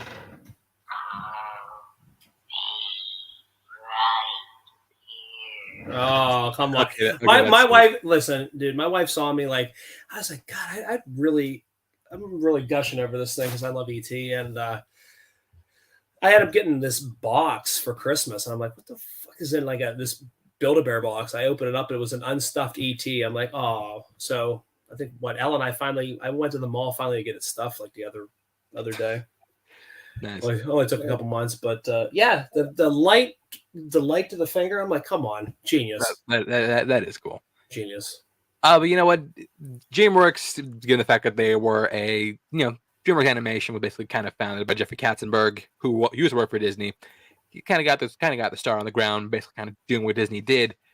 He's really taking that lesson to heart right now because it turned out there's a live action How to Train Your Dragon movie in the works. It's gonna be like Dragonheart. It might be like Dragonheart. I am the last one. Wasn't that? That was what? Sean Connery was in Dragonheart. Yeah. I put a dragon in Dragonheart. Yeah, well, it's been a while for that one. I can't believe. Well, fine. Did you ever hear? Because when I first thought about this, did you ever hear about like the How to Train Your Dragon stage show? No. So they did this like touring stage show for How to Train Your Dragon. I mean, they do Lion King. They do Lion King on Broadway, which is pretty sweet. It wasn't quite like that. Well, I'm not talking to that extent, to that grandeur. Remember that show, like Walk with Dinosaurs? Walk with Dinosaurs, no. So like it was like this thing where they had like these like it was like they did like in arenas and they had like animatronic dinosaurs walk around. They're like super lifelike and like really interesting, like really cool and interesting.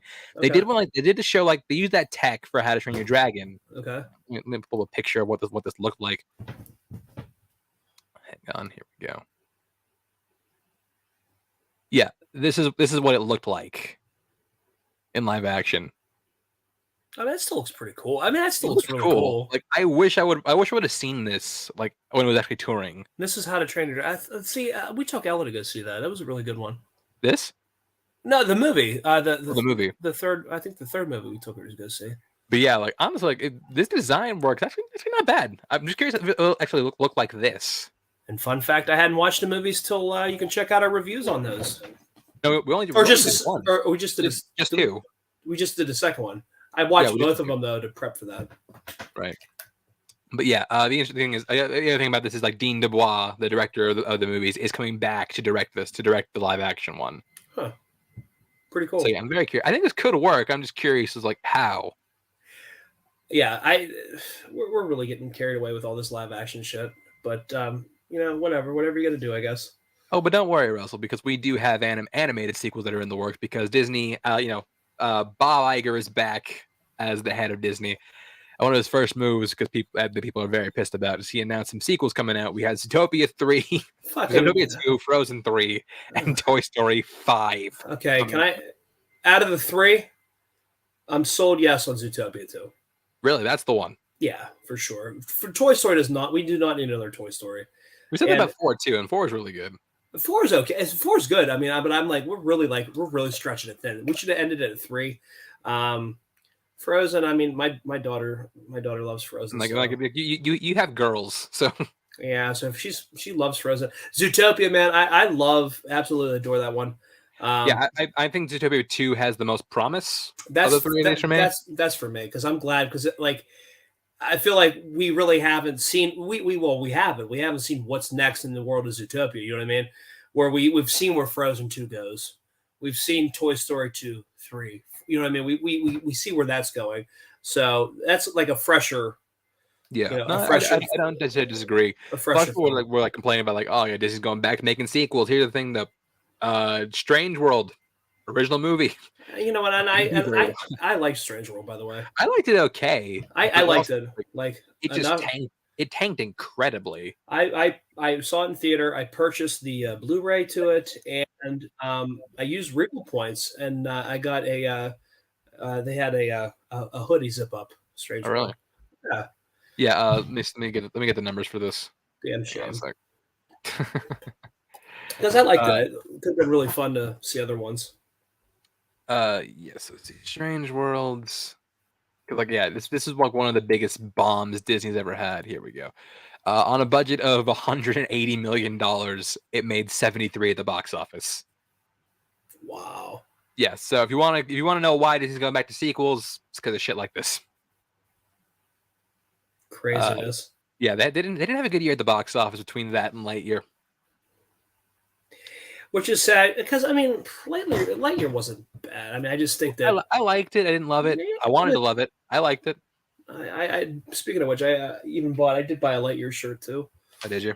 Yeah, when we were in Disney because I had wanted one, and when they went down to Florida, it was right before it came out, and they didn't have any merchandise for Lightyear, which was crazy because like you think you'd be hyping on that a couple months prior too. Yeah. Well, whatever. But yeah. Well, they want to go where the money's at. You know, you're gonna get your money there though. Yeah. Last thing we're talking about as far as news go is we got to talk about the SAG Awards, which did take place a few nights ago because there was a couple big shocks. Well, maybe mainly one big shock. Actually, not a couple. These are the winners for a movie. So first of all, you have best actress Michelle Yeoh from Everything Everywhere All at Once. Best actor Brendan Fraser. Yeah, give it love to your boy Brendan Fraser for the whale. Oh yeah. Supporting actor Ke Huy Quan for Everything Everywhere All at Once. His speech was incredible, and if he doesn't win the Oscar, I'm going to cry. Jamie Lee Curtis was a shock. No, this was the big shock of the night. The fact Absolutely. that Jamie Lee Curtis won Best Supporting Actress. Yeah, especially over everybody else that was nominated. Like, I love Jamie Lee Curtis as an actress and a person. I think she's great. She's not even the best supporting actress in that movie. No. Stephanie Sue is way better than her. Yeah, I don't know, man. That was like really crazy. But yeah, Everything Everywhere All at Once also won Best Cast, which makes it the winningest movie in the history of the Screen Actors Guild Awards. So that the train's pushing that to probably win Best Picture. Best Picture, it's very possible, and I would love to see it happen. Yeah, and conversely, though, our boy the Top Gun did win Best Stunts. Oh, I should hope so. The guy does it himself. It does. It's just Tom Cruise. Yeah, I mean that's all you need. But I'm really excited about Brendan Fraser, man. That's a feel good story, man. That makes, again, not beating the Darren Aronofsky horse, but it is like the Mickey Rourke getting resurged and back into the good graces of everybody, and somebody who should have won Best Actor. I don't know how the hell, but yeah, frickin' Sean Penn, bastard. All right. That's it for the news. So, with a few things to talk about. Well, a few things to talk about left. So, first of all, what we will say is our review of Southland Tales and our commentary on Southland Tales are both up right now. Oh You can go yes. to those wherever podcasts are found. In honor of that, though, we're going to be discussing right now because this is a movie that you needed to really watch a couple times, or watch at least once or twice, or really, kind of really just kind of get into it, try and figure out what's going on. So we're gonna be talking about movies that you need to watch twice in order to fully understand, appreciate anything under the sun. And So this Russell, is why don't you throw out our first movie? yeah, this is all ad lib, but I'll do it. Sure. How about the Sixth Sense? Um, Ooh, one of those ones where obviously you get that ending and you're like, what? Yeah, you'd have to go back and rewatch it just to see how M. Night Shyamalan makes it work. When you go back and see like the wife not talking to Bruce Willis's character, yeah, she's pissed at him, blah blah blah. But you watch the interactions and stuff, and you get it. Like it looks, it's perfect. It is a perfect. I like and Yeah, this is a great pick for the first one you throw out there because yeah, like once you watch like this character motivations fundamentally change yeah. on a second viewing. It does because but on the same token, though, like when you were watching, like shit, like I just thought that she was mad at you know what I mean? Like Yeah. you know the ending, but now you want to see how we got up to it. So to me, like the Sixth Sense is a no brainer. No, absolutely. That's a great pick. The first one I'm going to throw out there. It's the one that I talked about recently on Allison Salmon's podcast. It's Mulholland Drive. Mulholland Drive is Yeah, one like it's just basically with most David Lynch films. Most David Lynch films. It's just a movie that it's a movie that just kind of lacks logic. It plays by a set of rules that are hard to figure out. yeah. But once you figure it out, though, once you figure out like the puzzle of the movie, it's a puzzle box of a fucking film. But Well, it's once like you do, it's very trippy, and I think that's yeah, the thing. Like you're not used to watching something like that, so your peripheral, your whole entire frame of mind changes as you're watching this type of film because of the fact that you aren't used to this. Like your brain's not used to seeing this type of, you know what I mean? We're all like linear, like let's, you know what I mean? And and absolutely, and I'm guilty of it because I like the linear storytelling. Let's just get there to the end, you know what I mean? But then when you really have to start like all right, you start have to picking things, you know what I mean? You have to start, how you said, putting the pieces of the puzzle together. It changes the whole entire way that you watch this, and this is something that you have to rewatch numerous times in order to get to. absolutely. So throw out your next one, Russell. Now let's throw Fight Club out. I think Fight Club's Hmm. another one where we have that twist ending at the end, and I think that you knowing what you know watching it the first time, I think it makes it even more fun to watch it this time. Yeah, no, I think it's another no brainer. Yeah, I mean, these are ones like I said, I'm throwing out. Those are just ones that I can. I'll get some good ones here, but those are just ones that like I know they may sound basic, but when you know the end of it, where it's going, and when the big twist and turn happens, you're like, oh god, yeah, like, holy shit. You watch it again, I think it just makes it more fun to rewatch it. No, yeah, I would agree. Well, I'm gonna throw a bit off the beaten path right now. The one I'm gonna throw out there is the twist is the fact that like you need it's the movie kind of need to ease into, and one that kind of just like grows on you with subsequent viewings. I'm throwing Napoleon Dynamite. Okay, yeah, okay, Napoleon Dynamite is just a movie that's just kind of just caught up in its own weirdness. I said, yeah, Napoleon Dynamite will happen if you take the small town sensibilities of Richard Linklater, the side brothers of the side characters of a Coen Brothers movie, and the quirkiness of Wes Anderson. you Put that put it all in a together, blender, yeah, you get Napoleon Dynamite. yeah, I can absolutely see all of it, yeah.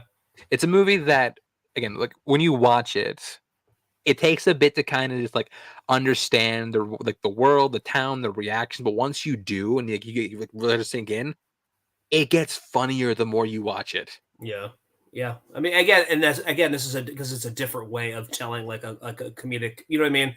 It's a Mhm. different way than we're not really used to watching. And I think it's good when directors and movies just can tilt that to like almost not like uncomfortable, but it's like not what we're used to watching. And they can make it successful and they can make it work, but then you have to rewatch like, oh wait, I get what we're trying to do. You're just not used to that aesthetic on the screen. You know what I mean? Absolutely. Yeah. All right, Russell, why don't you throw out another one? This is going to be general. I'm not going to go ahead and because this is going to sound stupid and it's going to sound like a cop out, but I'm going to go with anything directed by Kubrick. Hmm. And the reason behind this is because I even thought about it like when I was just like now when we're talking about it, like rewatching 2001: A Space Odyssey, you get different things out of it each time you watch it. Eyes Wide Shut, same thing. I can watch that movie. I remember watching that movie the first time it came out, and then rewatching it, and then like as you rewatch it, you're getting different things out of it. You know what I mean? You're pulling different things from it. Same thing with Clockwork Orange. Each time you watch it, you're getting something out of it because I think at first you're like just shocked by how vulgar and just how raw a Clockwork Orange is. You know what I mean? And then you have to go back and kind of see why Malcolm McDowell's character and those other characters are the way they are. I could even say the same thing with Full Metal Jacket's the same thing I've gotten out of that. It's two completely different movies. You have your boot camp and the how hard it is to go into basic training and stuff like that, and then you put all those characters that you have come to like know and get attached to, and now we put them in the harshness of war and how different that movie is. It's like two different films. I just think anything Kubrick directs, I mean, those are the ones that I've watched the most. I would say out of Kubrick's, filmography. And those are just movies that you can go back to and rewatch, and I think get different things out of them. So I wasn't trying to cop out on that. I think it was one of those things where I do think it's valid. I just think Kubrick is that type of director, and I've said it numerous times on the show. I think when we were talking about Eyes Wide Shut, he just even in The Shining, same thing with The Shining too. You could take different things out of it as you're watching it on repeat viewings. I think he just has that brilliance as a director, and I appreciate that because I like getting different things out of a film the second time you watch it that you didn't see that was right there in front of you the first time. And I think Kubrick, I mean, there's a reason why I've thrown these movies out. That it's the director, you know what I mean? It's just what he does. And I just think that, like I said, it's one of those films that that he makes or whether he directs that keep you coming back and watching and trying to decipher all of it, Absolutely. I think it's a good pick. Next one I'm going to throw out there is we talked about one of his movies earlier on the show this week, throwing out Richard Kelly's first film, Donnie Darko. Okay. Yeah, Donnie Darko is a movie that, again, we talked about it a bunch in our Southland Tales review and our commentary, but like Donnie Darko is a movie that kind of it's very, very twisty, very, someone say convoluted, but I do think that watching it a second time, when you kind of understand where this is all leading to, and the emotions and the way the time stream works in this film, I do think it vastly improves with subsequent viewings. Yeah, no, I mean, I've only seen it once, so I can't really tell you. But yeah, that makes sense. I mean, I'll give it to you. All right, but we'll throw out one more each. Pulp Fiction. Good one. Just because of the fact that when you're first watching it, you're not really. Again, it's another movie that we reviewed. It's one of our favorites on the podcast for sure. Yeah. My favorite Tarantino film. I don't know. Like it's different when you watch it the first time. You're kind of like you're going through the motion of things, but then it's that second rewatch. Like holy shit! Like the beginning of the movie, like you've seen the scene. It you know what I mean. It all adds up together. You know where we're going with the film. And I think it's one of those films that you just have to watch a couple times in order to really get solid footing on what the hell's going on. Oh, yeah, that's a great pick. But plus, this is another one play with timeline. You're like, okay, so that happened. Yeah. This didn't happen, but that happened before. But that had to happen first. Yeah. So yeah, that's a good one. Yeah. The last one I'm going to throw out is Primer. So Primer was a 2004 sci-fi time travel movie. Primer. And it's arguably the most accurate depiction of time travel in the history of film. And this requires more than just two viewings. This requires multiple viewings, because there are so many there's so many rules, so many different time stream variants, so many different things you need to keep track of. Like it's like you really need to have like a whiteboard on the side as you're watching the movie, trying to figure it out. Like it takes a lot of concentration, a lot of thought to try and unravel the puzzle that is Primer. And like Primer is not very long. It's only like an hour and 17 minutes, but one of the most confusing hour and 17 minutes I've ever had in my life. And I've seen this movie multiple times. But like once you do figure it out, it's such like a great feeling when you're like, oh my god, I saw Primer. This is amazing. We'll have to check that out. Yeah, So yeah, that's it. That's for movies you need to watch twice. So that's going to do it for us here. And we are going to announce on this show right now. Every year in March, we do our big movie march where we have like one. We should look at a franchise. This year is going to be a little different because it is the hot subject right now. The theme of this year's movie march is going to be legacy sequels. So yeah, these are films that are often long delayed, long in the can, that finally get made to varying results. Yes, very varying. Yes. That's going to be the theme for all our podcasts in the month of March. But that's going to do it for us here. Russell, where can we want to get our plugs before we head out? Yeah, Notorious by Chance on Facebook is the YouTube group, or is the Facebook group. I can't even talk. Is the Facebook group that we put the polls on for you guys to vote. Obviously, we're not because we've already pre-selected this March topic, but we do have 4 dandy films, or do we have 2 dandies and 2 not so good ones? I don't know. No, we have 2 dandies, not so good ones. We'll say right now. We're looking at every aspect of the legacy sequel. Yeah, we have 2 good ones and 2 not so good ones. We figured I would argue we only have 1 good one. So he's probably throwing shade at the one I picked, so that's okay. Yeah, you can also find us on Notorious by Chance here on a YouTube channel. We've been putting more regular content out. Hopefully, trying to get more of these live Notorious by Chance shows up here weekly to get you guys your daily or your weekly dose of us. Mm-hmm. And find my Twitter, Instagram, Chance_91. Check out our other show on this channel, Left Side Strong Side. Yesterday we did our all movie draft. That was a lot of fun. If you haven't seen it, please go watch it. It was wild. We all had some great picks. I was going to bring up the draft board on this one to have you react to it, but I forgot. So that's all right. We'll do it for the next show. That way, and I'm not going to watch it that way. I go in surprise. All right. So yeah, thank you for listening, for watching, and we will see you next week.